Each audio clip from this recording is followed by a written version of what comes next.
Everybody, thank y'all. Hopefully you guys are enjoying thus far. We have more stretching to go.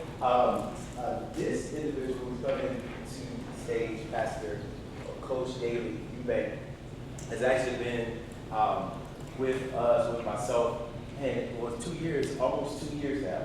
I met him through a mutual friend who's a graphic artist, and he connected us. Pastor Dave was working with ARC Association, and I was very interested in how does ARC really work. If you don't know about ARC, they are a church planning network. But since then, he's come on and he's been a consultant for our teams. I would say, man, we've grown from 40 Dream Teamers. I think we're sitting at about 125 right now on our Dream Team, our volunteers. And he's really helped us to not just think about teams, but to consult on different decisions. I say it like this, that you gotta have at least 3 people in your life that you get information from, wisdom, and that you do not override. My dad always said, you know, if 2 people vote no, 1 person votes yes, you wanted a yes, make up in your mind that you won't override certain people that are counsel in your life. And so he, Pastor Vernon, and a few others have been very key, I would say, to what God is doing in our lives. And so I want you to hear him today. Ask him any questions. He's really going to talk about teams, and it's something that you need. The lifeblood of the church is around the people who help to volunteer to grow your church. And so, founder of Accelerate Leadership, I mean, he's just doing some amazing things. And so let's welcome Pastor David. How's everybody doing? I'm starting to love the VA. I was in the Navy and I was in San Diego. I was a rescue swimmer. But here lately, over the last couple of years, I've been here a lot. So I feel like I need to get a condo or something here because I've been taking on a lot of clients here. So a little bit about myself. So I've been in the church planning game since military. I started my first church 20 years ago on board the USS Nimitz. Had 5 people. Within 1 year, that turned into 900 people. We were baptizing people in Bahrain. Just young dude that started preaching, and just God started doing a lot of amazing things for. From that time, church planning really, really interests me. So I did a master's degree in leadership with an emphasis in church planning because I really wanted to learn what causes great moves of God. And so I began to study the Azusa Street revival back in 1905 and how that really caused for revival to break out and church plants to break out. And so that kind of started a journey for me. And so launched a church in Indianapolis about 6 years ago. It began to grow, but I was like, I want to see multicultural. I want to see all the different things. And so I grew it to about 200 people, gave it over to somebody else. And I was like, I'm going to take a journey and find out how to do multicultural launching, how to master systems. I had the spirit, I had the anointing, I had the gifting, but my gifting kept making me have a lid. So I was lidded by my gifting. So 250 in a room, but I'm like, are they growing? You know, we have good church, but are they growing? What is a better system? And so in the middle of going through a divorce, and after going through all of the different things of launching a church about 3 years ago through ARC, I went through one of the best programs. I got funding of $300,000, had a launch team of about 80 people, and I had to make a decision, do I continue to go with unhealthy marriage? Ex-wife was bipolar, woke up one night, had a knife, I'm like, oh, Jesus. And so with proper mentors in my life, proper people, I went through a healing process, but in the middle of that, I started resenting, God, I got ministry in me. God, I was ready to launch this church. God, this was the dream thing I wanted to do. And so in the middle of that, your gift to make room for you. So in the middle of going through this and having all this training, I started going to churches that had 3,000 members, and for some reason they would bring me on the team, multicultural church, and I would give them strategy to get to 7,000. And I'm like, what is going on? So I'm being a part of 3 major churches in Indianapolis, Mercy Roads, I-Town Church, Heartland Church, and I'm helping these Caucasian churches grow to the next level by providing diversity. And I said, man, there gotta be something else I'm supposed to be doing. So I met with Pastor Alex, and what I thought was a funeral was really the resurrection of something, because people needed to know, how do we create systems in our churches? Yeah. So we had a block, and so one of my mentors is the one that created 26 campuses for Pastor Chris Hodges in Alabama. They going crazy. He started mentoring me and teaching me some things, but I realized that the ARC model wasn't resonating as much with black churches as it was with white churches. And I began to see that it was a reason why. So in white churches, if they can see it, they will support it. In black churches, if we can feel it, we can go. You see what I mean? So with black churches, it's about feeling. That's why offerings are harder to get, because you got to shout them, you got to talk in tongue and prophesy to get black people to give. But white churches, you can show a good vision and they like, hey, how much do you need? And so our culture calls for there to be differences in the way that we grow, because I couldn't use a model of ARC and put it in every context, because our people had different needs than other churches needed. Like a lot of times with us, they need therapy. So black pastors were spending more time counseling members of their church and counseling marriages than white pastors were. And I'm like, man, this is crazy. So I'm sitting on this board with all these pastors that got 10,000 plus members. And I'm like, man, this is not resembling over to our community. So started working with Pastor Alex. And I began to realize, after traveling to 30 churches, going around, sitting and speaking, I began to realize that there was one major reason that there was a disconnect with our churches stopping us from growing. And it was the one major thing that I found out is that you will grow and accelerate at the level of your team. Say that one more time. You will grow and you will accelerate at the level of your team. And so, number one, you got to recruit people. And so Pastor Alex gets to be with me, and I'll be at a store or something. I'll be like, man, this person got great quality for being a person on the team. This is a person you need to recruit for your church. And so I think that having a model where you're creating an atmosphere where you're recruiting great people is very important, but you need people on your team. We realize with launching churches that you will, if you launch the church from day one, you will normally see 3 to 4 times the amount of your dream team or your launch team on your first service, because your greatest equity will be in your dream team. And so I coach pastors to pastor your dream team. Your dream team is your church. Everyone else that come is your crowd. You pastor them through small groups. You pastor them through coordinators on your team or team leads.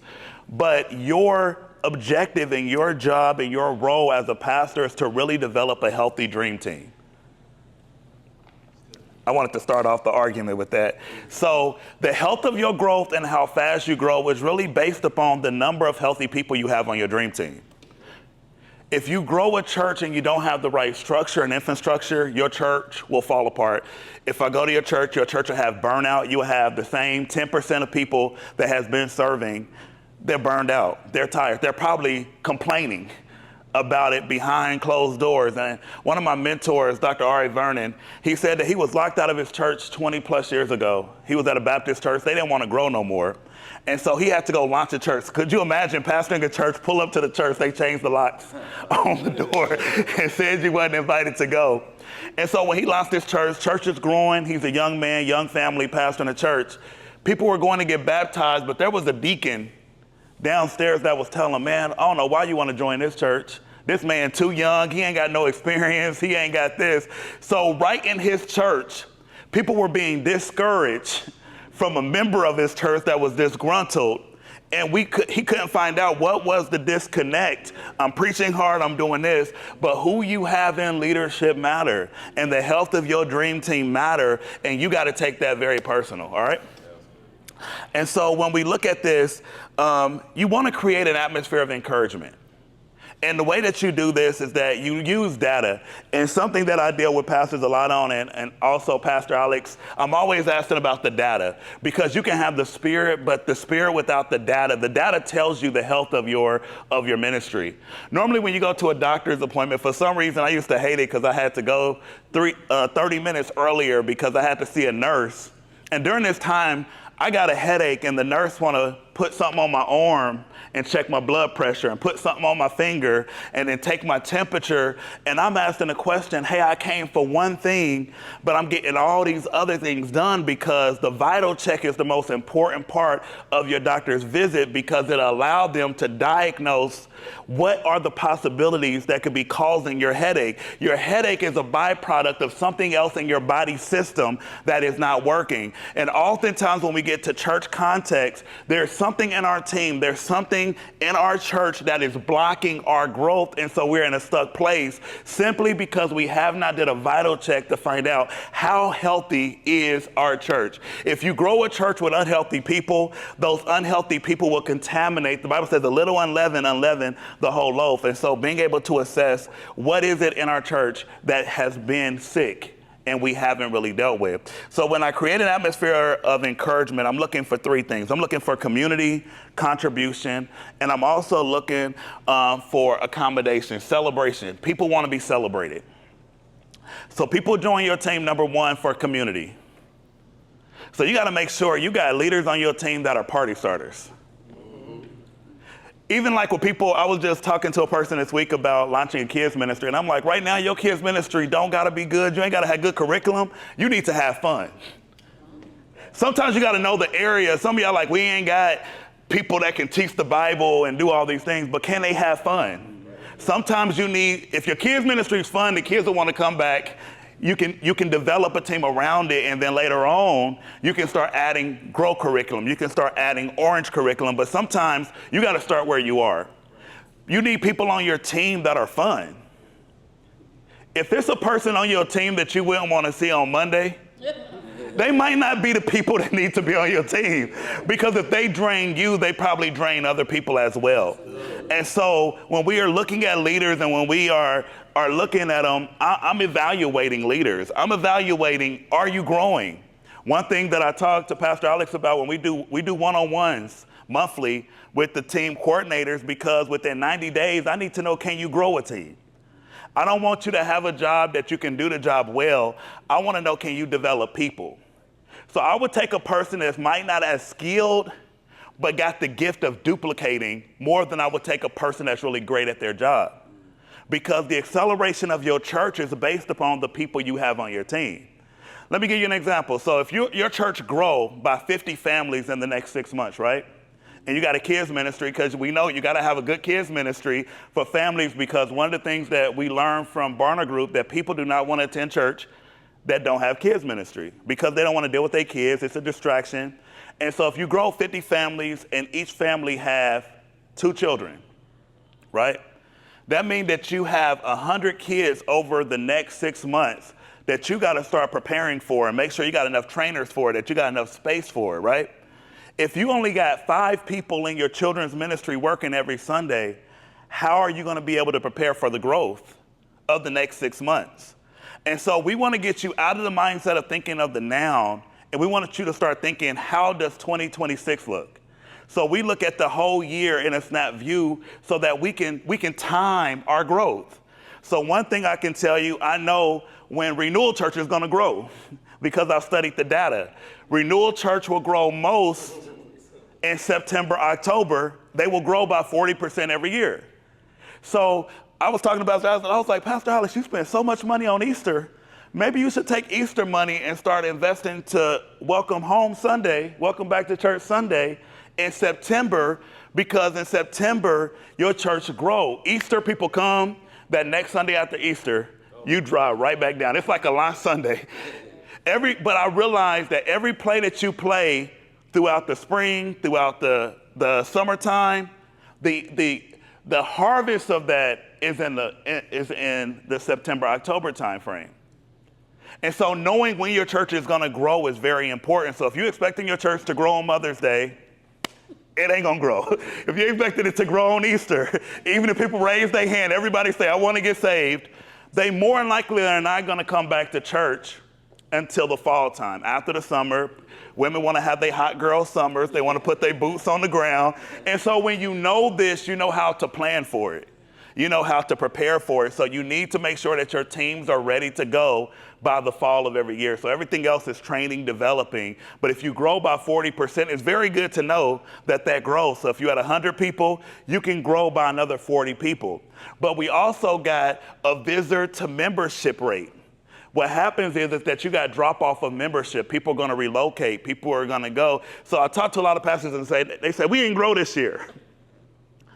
And what they're telling me is that when I look at numerically, we're still at 100 people. Even though we had 2 people come and join the church every month, we still see ourselves at this 100 mark. And what happens there is you're growing, but you're losing people at the same rate as you're growing. So you don't see the fruit of growth because you got to grow at a higher level of what you're losing. You get what I mean? People are going to be at your church right now. The average person stay at a church for 18 months. And that's if they're locked in, volunteering, things like that. If people do not find community within your church within the first 8 weeks, they will not stay. All right, so today I'm going to talk to you. That was a good introduction, right? All right, so today I'm going to talk to you about from crowds to carriers. From crowds to carriers. And this is super important to everybody, I believe, that's here, because I really do not like the term membership. I like really knowing the butts and the seats. Like if we were even to look at membership for Renewal Church, I think Renewal will be at about 900 members, something crazy like that, from the people that just raised their hand and said, hey, I'm a member of the church, not going through a simulation. So like when you go by those numbers, you know how some churches be like, we got 1,500 members, and they've only seen 400 people for the last year because they're going by everybody that ever raised their hand in the church. So number one, you got to be honest with your numbers. You got to cut, you got to splice it. We even do it with the Dream Team. Dream Team be at 120. How many people been inactive for 8 weeks? Let's cut it. Let's have a meeting with them. Let's bring them back to church, figure out what's going on. Because it's sometimes not even you. Life happens with people. So being able to do that. So we need to get people from attending to belonging. Now, this is a little bit different because old church, we taught that after you attend, you need to become. I believe that you got to belong before you become. So I need you to feel like you're a part of community right away. So there are some ministries, and I'll talk about that you can get people in right away after they go through a simulation, that they ain't got to talk in tongue and be filled with the Holy Ghost and lay hands. You see what I mean? There are some areas that you can put people in a parking lot and in some other areas that all it takes is some training. Give them a playbook. And the playbook simply tells, this is what we expect. This is what we say. So when you go to Chick-fil-A, they're always going to say, my pleasure. The way that came about, though, was not because, it's what they started with. It was because they stole it from Ritz-Carlton. And Ritz-Carlton, every time you go there, somebody would know your name, number one, and they would always say, my pleasure. And so that became a part of the culture, but it took him 3 years to get that to be a part of their culture, because culture is the behaviors that we live, and it's not what we write on our website, it's what we do. So I know many of us, we got all these different values. If you don't own the values of what you have on the website, and if y'all not living it, and if people are not doing it, it sets a new standard. So your values got to be the behaviors that people do even when you're not around. I don't like when I go to a church and somebody tell them, the bathroom is over there, around the corner, down the street. We lead people. So the culture that you should have in your church is that if you got a host or an usher, they lead people to the location they need to go. They don't point people to the location. Different things like that goes a long way. So you want people to go from visitor, then you want them to go from visitor to volunteer. I care about volunteers more than the membership mindset, because when people actually start working in your ministry, they start saying things like our church. People will go to your church and you're like, I didn't even know you were a member of my church, because they're on the volunteer team. They feel like they got family. Then you let them become. And you do this through your team leads, through your coordinators. You're coaching them to pastor the people that are on their team. And I know we hate that word. It's only one pastor at this church. No, there are people that can have pastoral gifts and be able to care for people. They're not the senior pastor. They're not the overseer of your church. But somebody got to care for the people that are on the actual team. Somebody needs to know when they need prayer, when they're going through something in their marriage. And so you as a pastor, when you're growing a church, once you get over 100 members, You can't counsel everybody. You can't go and deal with everybody's problems. So you need people that can care about the people, those 10 people that are up on their team, that 15 people that are up on their team. And so it becomes a family, and then from there you can build, okay? And so Barna Group gave us one reality. New people aren't just looking for good teaching, they're looking to belong. You can preach good, but we already know the first 10 minutes is when a person make up their decision if they're coming back to your church. You didn't preach, the praise team didn't sing.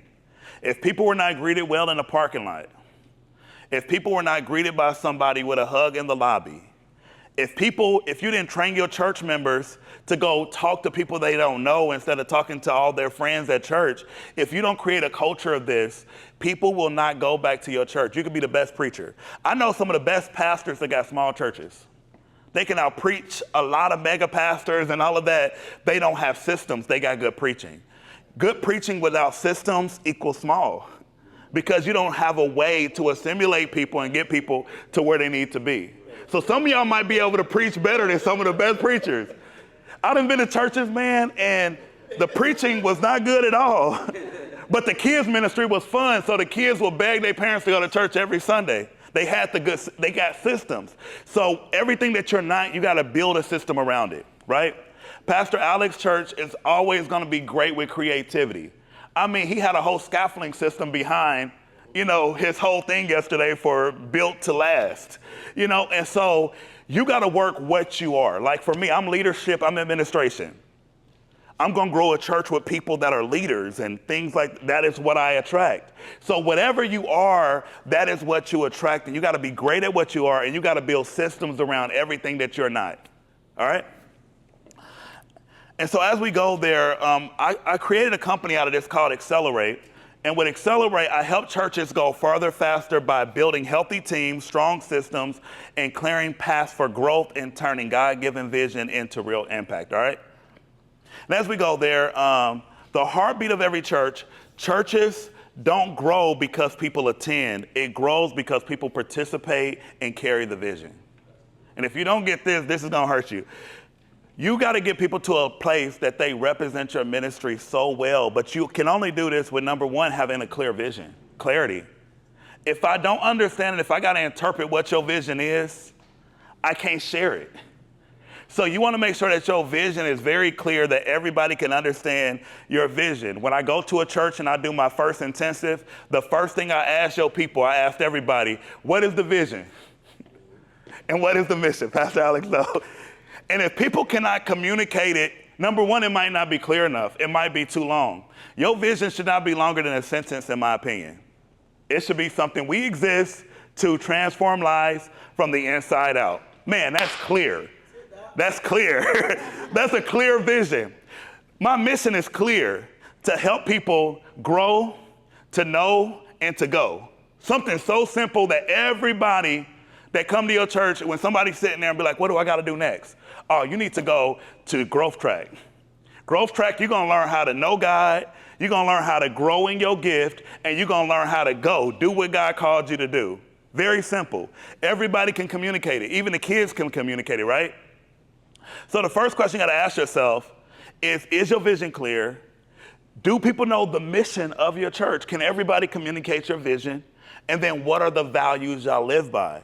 Because when you do not set the right values, people set the standard of your church. And so some people got territorials of the ministries, and so they set the real standard for the church because you do not have clear where are we going, how are we going to get there, and things like that, all right? So your church grows because people participate and they carry the actual vision of your church. So the first question I would like to ask you today: do people know where they're going? What are you called to do? Have you communicated that at a clear level? Yes, sir. I got a question. Yes, sir. This is very interesting. If you don't have a mission, and you don't have a purpose, you don't know where you're going. You don't, right? Right. So how do a church keep functioning without a mission and a purpose? I think the way that it does is because for so long, I remember old school church that we would just write, a vision. We're going to have a 2,500 seat auditorium. We're going to have a gym. We're going to have this. And this is how we correlated a vision And a vision was some of the goals that we had, but it really wasn't a clear vision. So I think sometimes we need to have a vision and mission right in class to understand what is a clear vision, what is a clear, and is it measurable? How do I measure it? You see what I mean? And so like I told you, we exist to see people lives transformed from the inside out. I can understand that. Like, not only do I want you to live good on the outside, I want it to start with soul care. So we want you to develop your soul so that you can live out loud in everything that God called you to be. So is it clear? So a lot of people got visions and they got missions of their church, but the thing is that it's not understood. And if people don't understand it, they can't go to a place that they ain't got the right directions to get there. You see what I mean? So I think that everybody probably have a vision and mission on the website, but I don't think that it's clear enough for people to know how do we get there, what's the destination, and all of that. So I think you got to just be clear, clarity. No, I don't have to be clear.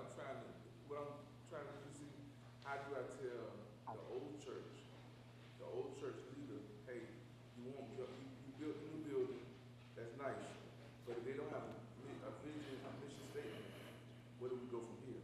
So everything that you just unpacked right there, Okay. what's going on? They raise money to get a church, new church, nice. You still don't got a mission, you still don't got a vision.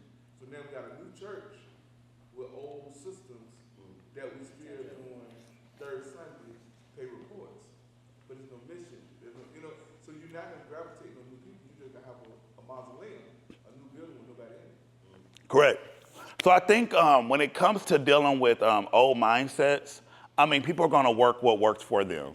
And so unless the Lord or unless they, I think our generation is a little bit more like we want to see growth. Like, I'm in business. I want to see my business grow. If it ain't growing, if your church is not growing, there's something off in your church. Like, if a person body, there's bacteria, there's something blocking the actual growth. And so some churches stay stuck because they lack the desire to want to learn more. Yes, ma'am. So going back to vision and goals. Okay. Sometimes we say our visions for our ministries are not one sentence. It's a list of goals. So the goals that you have listed should support vision, and then that's what's measurable. So like this weekend, I just was with a church that's about 10 years old in the city. And the first thing that I did was, because we were doing an overhaul of the ministry, the first thing we had to do was rewrite the vision, the mission of the church, and the values of the church. And so the reason we had to do that was because if I know where I'm going, I know what I'm not assigned to do. You see what I mean? So like, there's certain things as a church that every church shouldn't do because you're not called to do. Y'all get that? I'm not a justice pastor. I'm not going to get up there and get beat downtown and do all of that, but I will support people that do it. You know what I mean? Jamal Bryant, love my brother to death. I sow some money into what he does, but I'm not graced to do that. I will support, I do believe in justice, I do believe in those things, but that wouldn't be the mission of my church and my assignment. So I think when you know what you're called to do and who you're called to, it gives you direction that we don't do that. If you don't got the budget to do a pantry and you're not called to do a pantry and y'all don't love doing pantries, support the church that do pantries well. Be like, we're going to have a group of people come over, we're partnering with this church. So I think that having right vision, right mission, right goals allow you to do what you're called to do and do it well. And then we partner for everything else. So our vision, my church, my grandfather started it years ago. So the vision was written years ago. Okay. But it was written for the church that we have now, for the food pantry, which we do have, the homeless shelter and shower, which we do have. But I think you're giving me language for taking those things out of our vision and put them as goals. Yes, and even though too, like with some of the social things, what I like to do, I like to separate those with a CDC. I like to separate that, and then I like to focus on ministry. The reason I like doing that is because with a CDC, I can get money from Lily's endowment, I can get money from Ford, I can get more money to fund it because they will fund that versus they won't fund the church because of the biases. So With the church, I try to focus on what is our goal as a church. Our goal is to go ye therefore, teaching all nations, baptizing them in the name of the Father, of the Son, and of the Holy Spirit, teaching them to observe all things that I've commanded you. And then I think as my arm of social help, we have a way that we can, and it kind of helps you align those visions correctly. So with Renewal, they got Renewal Cares, and that's where they do all of their social things. They're feeding people, they're giving benevolence, they going out doing marathons, they're doing all of that with that, but then they're able to focus on the ministry so that the ministry is not trying to fund all of the cares. You know, your ministry should do 10% where you, and I teach budgets of that, 10% should be tithed out, you know, to help people, to partner with organizations so your church can show, hey, we're able to do this. You know, this is what we're doing. Like, I think Convoys of Hope, Pastor Alex couldn't take a team down there, but he was able to give to Convoys of Hope, and they were giving water, food, and all that to people in Jamaica. So on Sunday, he was able to say, hey, guys, because of what you've already gave, here go a video of how your money is already making a difference in a place that we can't even go. Major impact. So those are the different things that you can do to kind of move the ball down the field to kind of help your ministry. So that's what I would recommend. Have a CDC and have a vision and a mission for that, and then keep the vision for the church very clear, very big on how do we assimilate people, how do we get people to the next level. Any other questions? All right, we're not just counting bodies, but we're building disciples who build disciples. So that's the issue that we have to make sure that we're doing in our churches. And so let me kind of talk to y'all. What are some of you guys' assimilation system? Like, if I come to your church as a visitor, what happens to me next? I want to be a little practical with the time I got so I can make sure I'm helping y'all the best way. What happens next? I'm going to treat y'all like I'm coaching y'all, okay? Can I coach y'all today? So after our admin team has your information, our pastor does reach out to the new visitors to say thank you for coming. He does that personally. How long does it take him to do it? He tries to do it by that Monday and Tuesday. So what if you have 50 new visitors come to the church? Is that obtainable for? It's not. We are rebuilding, so this is why I'm here. Okay. So visitors come, the pastor will call them. So do y'all put that in planning center? Does he manage it through planning center or through some type of work, or do he got the cards and he's calling the cards and he got the cards? Okay. Anybody else? We have a new partners meeting once a month, so like the new partners that we get, we actually have a new partners book that we take them through on what the church is about, what our mission is about. Okay. So as a visitor, I would be invited to that? Yes. Okay, so a partnership class that happens once a month. Is it the same time every month, the first Saturday, the first? Okay. So do you call them, or they just get an email, or do they go into a database? When we run our, we have Proclaim. So when we run our announcements, that's part of our announcements. Okay. So like, I got a thing I call the first 48. I feel like you got to touch a person within the first 48, normally 24 hours, some type of video, something non-invasive, and then within that 48-hour period, now you're going to get a call from somebody. But you should develop a care team that care for the people and talk next steps so they got the right language, that they're going to tell them, hey, the next step for you, because I need to give you a clear next step. And I only got 7 days to get you a clear next step in most cases. Now, sometimes people ministries work different. Some people got more great prophetic ministries. People just come because they like the propheticness. And there are certain different types of people. But more millennial type people and younger and down, they need a next step within 7 days or they're going to find something else to do. So I feel like you need to let them know what is that next step within that first 7 days. 24 hours, you need to hit them back up so they don't forget about you. 48 hours, you need to let them know what their next step is, all right? Anybody else?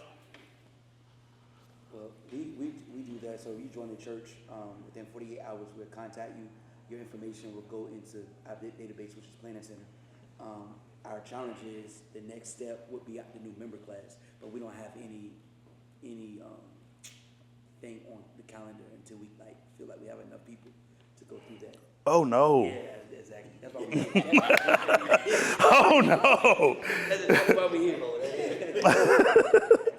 We gonna get to you, Doc, when we get enough people. Oh, gosh. What if you went to the doctor said, hey, when I get enough people to come in, I'll go. Okay. And is there automation to it? Do they get an automatic message once they information get in? Database, when we got enough people, we'll send out, hey, this. Y'all do that manually. Yeah, it's through plan. Well, we do mass text with the group of people that we have and let them know when the new member Okay. class will be. So then when I get to your new member class, since we there, let's walk down it. What happens when I go through your new members class? So when you're in the new member class, we kind of revamping, because we were having a challenge with like getting people to serve and getting people involved. So once I can see why. I done got bored. I found something else to do. Go ahead. So I go there. What happened? Is it a 1 day, 3 day? It's a 1 day thing. Just I do it. I share, who we are, about myself. We go through a little, some doctrinal things, and I give them the opportunity to ask questions, and to, if they have any questions, share their story or whatever. It's all done at that moment. What else? And then after that, after that, I do share about like next steps, which would be to join a team. But everything you did in your disciple class talked about you and about the church, right. But you didn't talk about them. It's with them. What's in it for me? So people don't want to join your church. They don't want to do it because you got to help them find themselves in your church.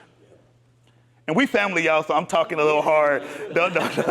So the issue is that I learned is that many churches talk about how great their church is, but we never take the time to show a person themselves being in our church. And so everything you're going to hear today, even with Pastor Alex, the pictures that he do is all the way talking about how do people see themselves in the church. That's why we had to change away from our pictures being on everything. Right. Because people saw a preacher, but they couldn't see themselves in the church. So if your ministry has an assimilation program that don't show people who they are, that's why you got a hard time. Number one, it takes me too long to get in the class, and in the class you're going to talk about you and your church, and then you're going to tell me next steps are. Many people don't know what they're called to do. People know they're passionate. I'm passionate about helping with kids. I had my mom helping with the kids ministry when I started my ministry. Kids were not wanting to go back. And I was like, what's going on with the kids ministry? And she was telling people, I'm about to whoop your kid if they don't sit down. Sit your butt down. She did not have the patience and temperament for it. So my church kids ministry was dying. And I'm good with kids. We going to Sky Zone once a month. I'm doing big stuff with them, so I know it's fun. Right. She was passionate about it. But when you got passion, you get burned out. When you got people that's talented about something, they get burned out. But when you got people that it's their purpose to do it, they re-energized by it because it's what they're called to do. So you got certain people that can do certain things, but certain people that are not called to it. And then certain people shouldn't do certain things because they don't have the personality type for it. So you got to assimilate and find out what is their spiritual gifts.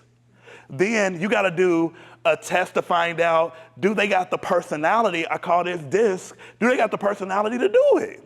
Because some people might qualify and got a gift assessment to be a good host, but they got a bad attitude. So if you test them just on their spiritual gift, they're going to turn people away at the front door because of their bad attitude. So you need to know this. You need to know what is their language. And I wrote a book called Team Code that it diagnoses a person a heart, a hand, or a head. I need to know, are you a feeler? That's a heart. You feel for the room. So the way I lead you, the way I pastor you, I got to be able to know how to tap into that heart feeling and make you feel. Pastor Alex, I believe there was a coordinator that was like, Pastor Alex, I love everything, but Pastor Alex, you don't check on me. And he was like, oh, I didn't know I needed to check. But you got different people. Some people like, Pastor Alex, if you just tell me I did a good job, I'm good.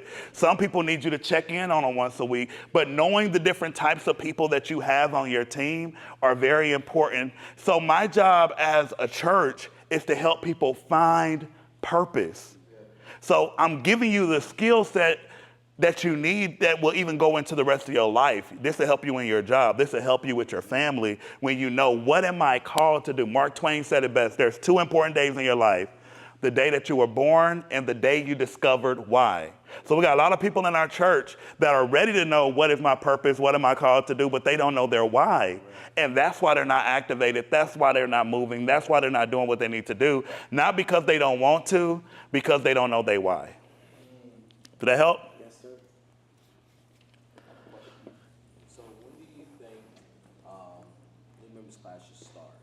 So right after you get the visitors, you send the leads, you get all these numbers. What do you think? I think a minimum of 2 Sundays a month. 2 Sundays. If you're just starting off, I recommend every Sunday.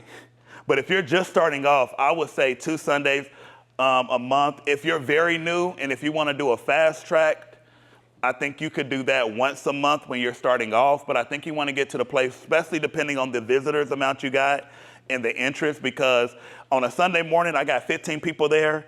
I would love to be able to say, hey guys, after church, we're going to have a program where you're going to find out about your gifting and about your calling, and you're going to learn more about the church. They go right to that class. The odds of them staying engaged are a little bit more higher than trying to get them back in the building. And we didn't really talk about that. I hope Pastor Vernon to talk about that, though, is that there are things that you can do to make sure you fill rooms. Because you want to make sure you get visitors in the room. And we've learned some plays that you can make some back to school Sundays in a February, or you can do a baptism that's so big that people will bring their families and all that. So we ride waves. And so there are ways that, you can do certain things in your church to get people there, a mass amount of people. That's when you should do your photos and all those different things. So there's some things you can do on your calendar. That's why we look at calendars from a standpoint of when can we make the biggest impacts. And when you make those impacts, you kind of move everything else around there. So it's really the need of your church. If you got 30 visitors coming a month, yeah, you need more assimilation. If you got 5, you just need to disciple those 3 or 4 and do it at the level you're at. It might be a Zoom. You might have to start off with a Zoom with 2 people, and then you just work that and just work what God gave you and be faithful over that. So it's not one size fit all. It just depends on the culture of your church and how many people you got coming in. All right? All right, language shift, you got to move from members to contributors, visitors to guests, volunteers to vision carriers, sign-ups to own ramps, ministries to teams, and then butts and seats to hearts in motion. So these are just some languages to kind of carry contributors, because right off the back, you got people knowing I'm not a membership where I'm just coming to sit, but I'm coming to contribute my gift. Visitors, I don't want to call you a visitor. I want to call you a guest, because we believe you might come as a guest, but you're going to leave as family. Come on, somebody. That right there, that stirs them up. Vision carriers instead of volunteers, instead of ministries, move to a language of teams, because it's family, it's tribes. All right, language shift. We move people from the crowd to the crew, from watching to working to worshiping to witnessing. So you want to make sure you're developing that. Move people, guest, friend, family, team, vision carrier. We're after transformation, not transaction. All right? Will I be able to share your? Yes, I'll make sure. I'll make sure y'all can get this, because I am moving. When you guys are referring to dream team, you guys are meaning like volunteer, every person that volunteers? Yes, I'm talking about volunteers of your church. I call them a dream team. Huh? Volunteers to me is like more so on the worldly side, and you're just kind of using your talent to kind of do a task. When you're a part of a dream team, we're saying that you help the dream live. Your dream is God's dream is your dream. It kind of just create that family language. This was really taken up, and you can call this whatever you want. When I launch a church, I call my team the launch team. Pastor Alex can kind of attest to that, because eventually when you have a launch team, their job is to help you launch the church, but they will not be your dream team. Most of the time, people that started a church, the people you had that started that said, I'm going to be with you forever, Pastor, I'm called here. Many churches that's been around longer than 5 years will say, hey, we probably got 10 of those people. So some people's job is to come and plant, another's to water, and God gives the increase. And so you can name it whatever you want. You just need to have a family team. You can call it tribes. You can call it the crew. You can call it whatever you want. You just need to have a language, because another thing we do is huddles every Sunday morning with these teams, and we get rowdy with them. We get fun with it. We do activities. We do icebreakers to get them ready to go. So there's a whole science to that we can't cover everything, but there's a whole science to the way that we do things. So it's a little bit different than you just show up. No, show up about 45 minutes earlier. You're going to get with your huddles to make sure you got the game plan. I'm giving you a play for the Sunday. So I'm telling you what I would like to see, because many times in churches, people don't perform because they don't know exactly what your expectation is. So we can say excellence, but when I tell my sons I want you to clean your room, they don't think that under the bed and in the closet, they put everything in there, because I told them I wanted excellence, but excellence to me and excellence to them were two different things.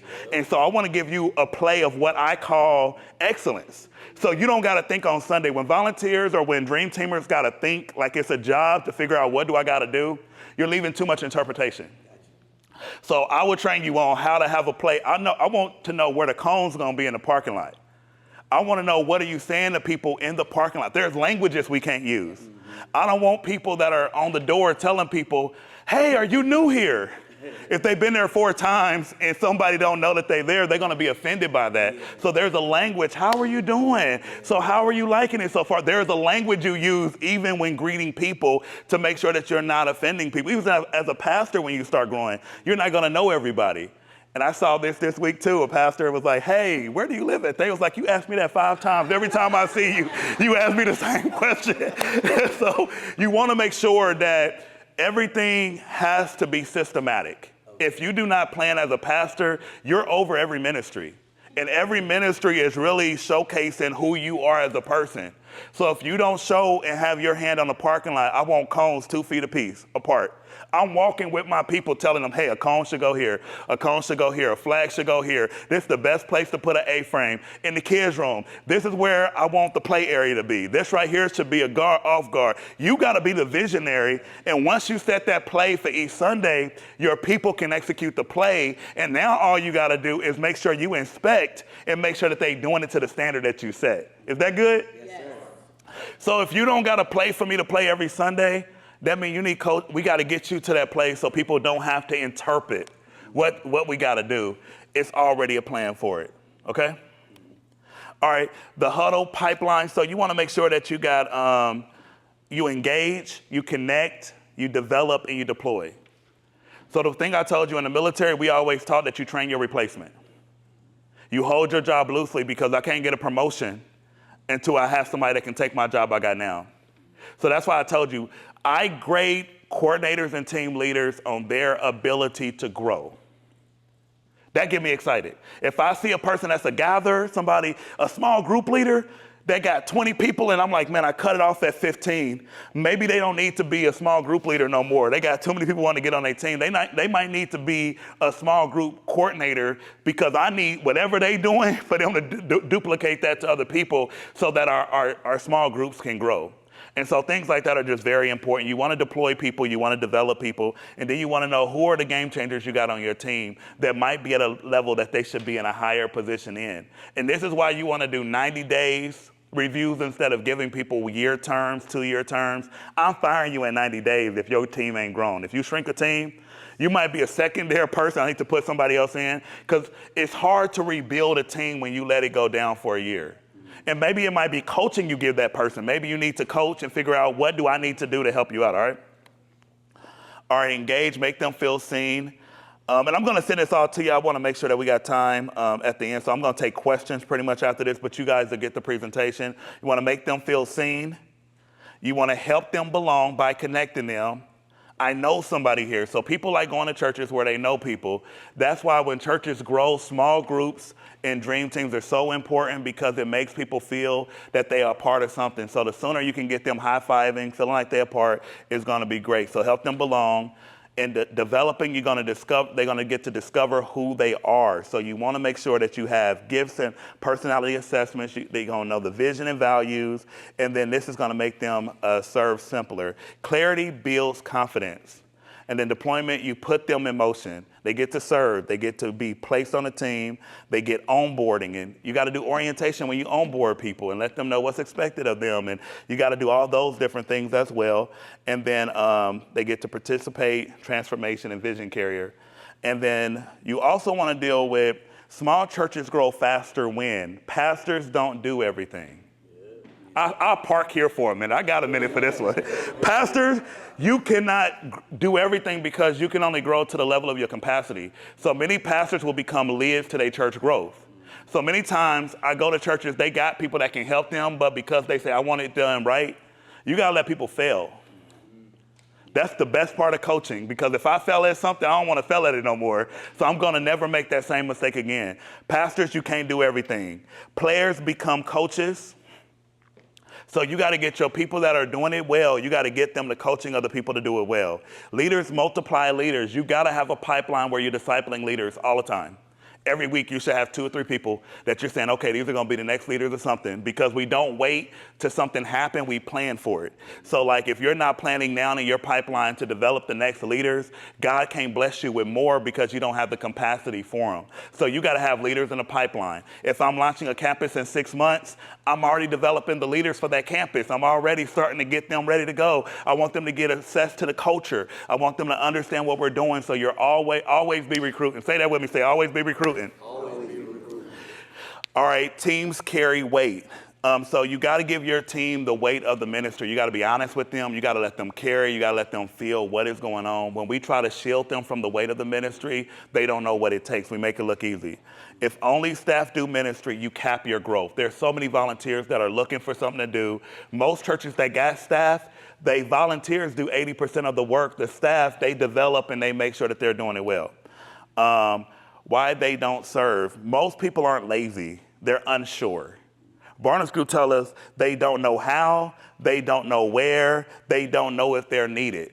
So if your church are not telling people the how, if you're not telling them where you need them, so there's a time as a pastor, if you're trying to grow your children's ministry, you got to champion that on Sunday and say, hey guys, I'm doing a meeting after service today and I need people to join our children's ministry. I call that right there capitalism, because people know there's a need. I'm about to meet with you. You know where it's going. And then if they do not know if they're needed, you need to make sure that people know that they're needed. All right? You got to tell them we need you. And then you need a growth track rhythm that know God, Jesus plus the house, grow, gifts and purpose, and then they need to go. They need to join and serve with vision. And then this is something that I kind of created for you guys, and you guys will have it, is a goal tracker. How many people you need to recruit to volunteer, how many prospects you have. And this really kind of helps a lot of churches kind of figure, I need to make a big list because people are going to kind of fall off. And so how many prospects are in your list? How many conversions did you have last week? How many have attended an orientation? How many people have begun the onboarding process? How many people are in place to serve roles? So this is what I call the pipeline. So you need to kind of be looking at this weekly. You need to kind of go over this with your team leads and kind of figure out what's going on. Yes, sir? Can we do 2 things? Can you go back one? Yes. So growth track is what? Huh? What is growth track? It's an assimilation new members class. So you said every new members class should include these elements. Some sort of this element. You can make it work what you work. For me, I tell people all the time, if something works, use it. So you just got to get your vein of what worked. And this is another one called freedom. You know, so that, for what we learned through ARC, we got know God, find freedom, discover purpose, and make an impact. Those are the 4. I kind of figured if people go with a 3-week, this is a great one. But when it goes to knowing God, you know God through weekend services. So that's where we're pushing people to weekend services. You find freedom in small groups. We have freedom groups, we have community, you have accountability. You grow by knowing your gift and your assessment, and then you make an impact by joining a team and serving the vision. Do you feel that a healthy growth track, new members class, is the catalyst to growing your teams? It's the data. So right now, if I was to go to find out how many people, if I call Kiera right now and it was like, hey, Kiera, how many people do we got in administration at Renewal Church? She'll pull up a list and say, hey, the people that went through Growth Track, we saw that we got 24 people right now that got the gift of administration and got the personality, and 12 people got the personality for administration. So if I know that we're lacking in administration, I know exactly who to call. So a lot of this with pipelines, you're kind of figuring out what do we need, the needs of the church, and then the needs of the people. So at all times, I'm able to anticipate because I'm reading my data. But when you don't understand your data, some people will work a play and they won't even know the reason why they do it. Some people will duplicate something, be like, oh, we're gonna do growth track, but they don't even know the data and the plan and how you use that play so you won't get the same results as somebody else. And so you wanna know that data. I'm staying here for a reason. So what Pastor Dave, a big thing that you're talking about is at every new members class that we do, we have where people get this assessment where we know their personality, and then their spiritual gifts assessment. It's a test. So that at the end of it, we then put their information in planning center.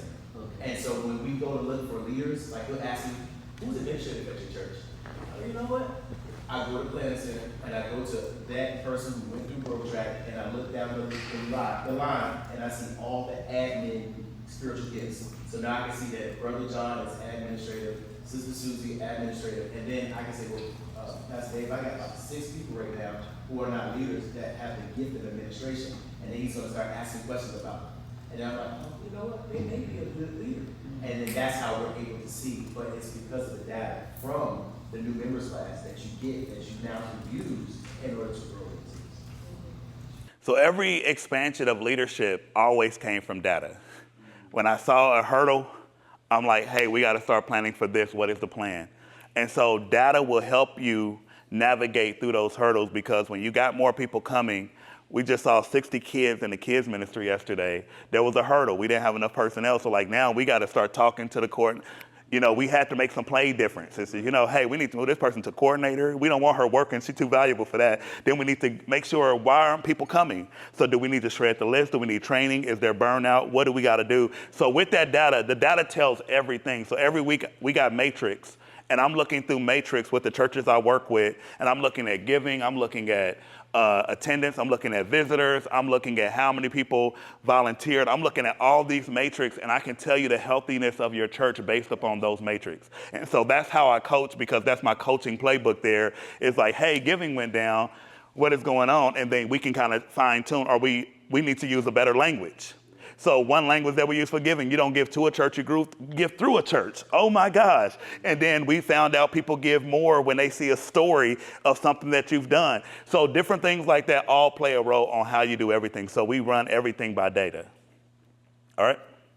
Any questions on that part? Instruments, what's the instrument for your giftings for each person to assess? So what we use a gift assessment, which is like a 27 question, I believe. No, a 72 question thing that goes through all the different questions that ask people what they are, and then they'll be able to rank them, and it'll tell them their top 3 and 4 gifts. I want to know at least 3 of your gifts, because you might not have the personality for your first 1 or 2. So I'm looking at that as well. I want to make sure that when we talk to you and when we interview you, that we know, if you got, where do you fit the most? So that is something that you can get through Growth Track and kind of get training through. So we can kind of talk about that offline. But every church is different, so you need to build it to the way that it works your church. If you can't get people to come out for 3 weeks in a row, you need to do 1 week, and you need to modify it that you can get people while you got them. If you can get them through a longer time, that means that their lifeline will be longer. So we like to see 3 times, because that means they're going to show up when it comes to visiting and all of those different things, all right? Was that it, Pastor Alex, for your questions before the? I have one more, but I know we need to push for time. Go ahead. I wanted you to explain what is your, and if you asked us a question, what is our pipeline from a person who visits your church to like connecting? In your opinion, what would be a perfect pipeline if I'm coming to your church for the first time and I'm a visitor? How would you, what should we do? Like, what should be the right answer? Well, not right, but what's the better way to do it? My answer would be this. So within the first 48 hours, people receive a video of me via text. Boom. And I'm saying, welcome, thank you so much for coming. My name is this and this.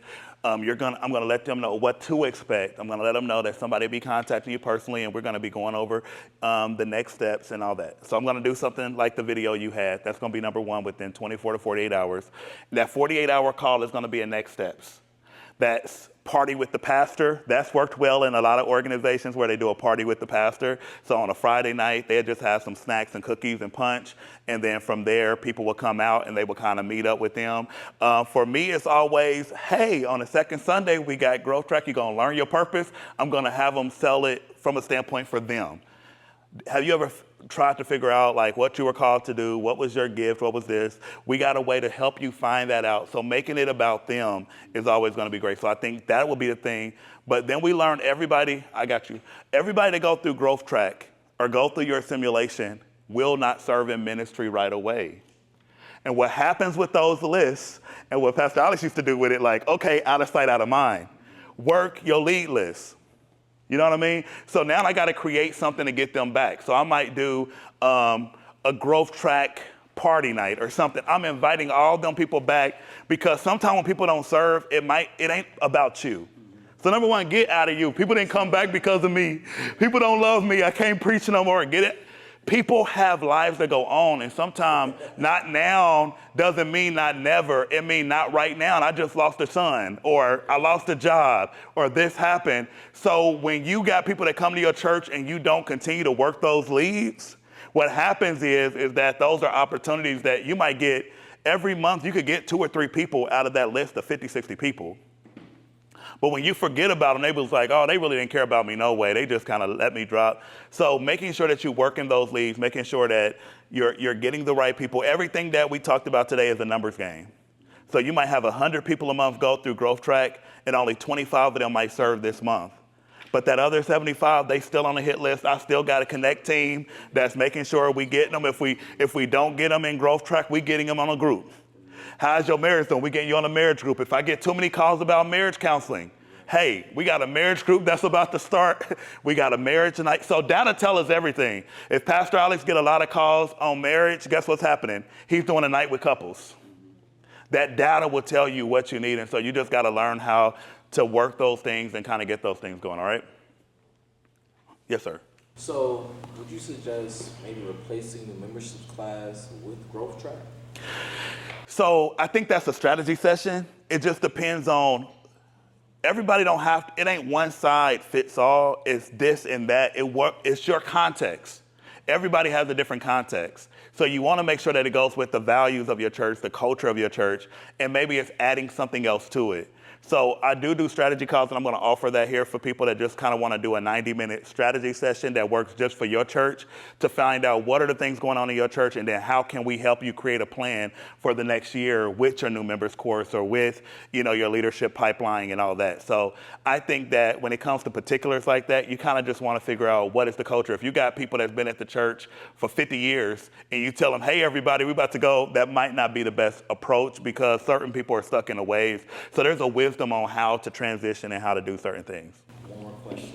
What is the perfect new members class for you? The purpose new members class for me is people doing an assessment, learning their gift, a person learning their personality, and being able to get people to move to the next step in their life. And so to me, I feel a success will be people going to the dream team. And then there's times when people get on dream teams that I coach that they're not ready for a dream team. They might need to go to a small group. So that's why I got small groups. The power of small groups are powerful.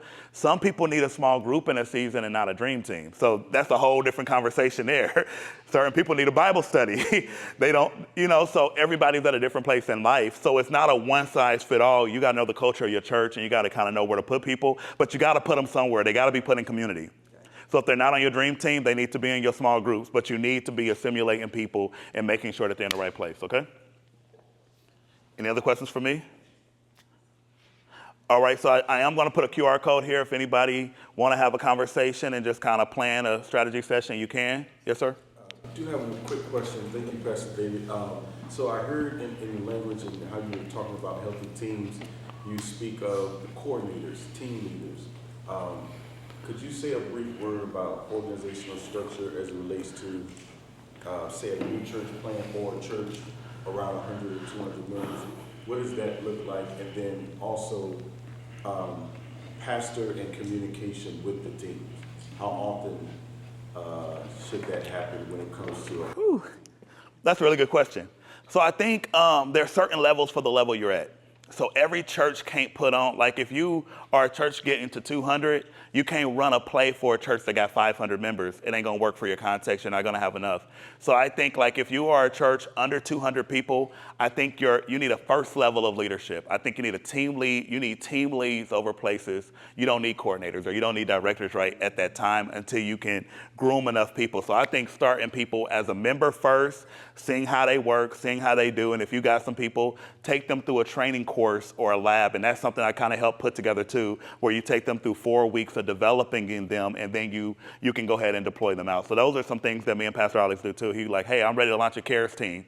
We kind of put together a lab or a course for that CARES team for 4 to 6 weeks, and then at the end of that, then they'll be ready to be disseminated into ministry. So I think starting with team leads, and then as team leads get great and your church start growing and they got a replacement for them, you can move that team lead to a coordinator, and then they will oversee a certain amount of teams because they got great quality, they know the culture, they know what to do. You can trust them to care for them because coordinators care for the team as well. So they got to care for the team leads, and the team leads will care for the actual people on their team.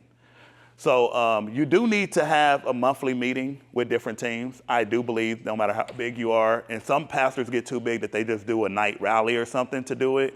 But like when you take your hands off, sometimes you're not gonna know what's going on. So like sometimes I wanna be on the meetings or the calls on Zoom.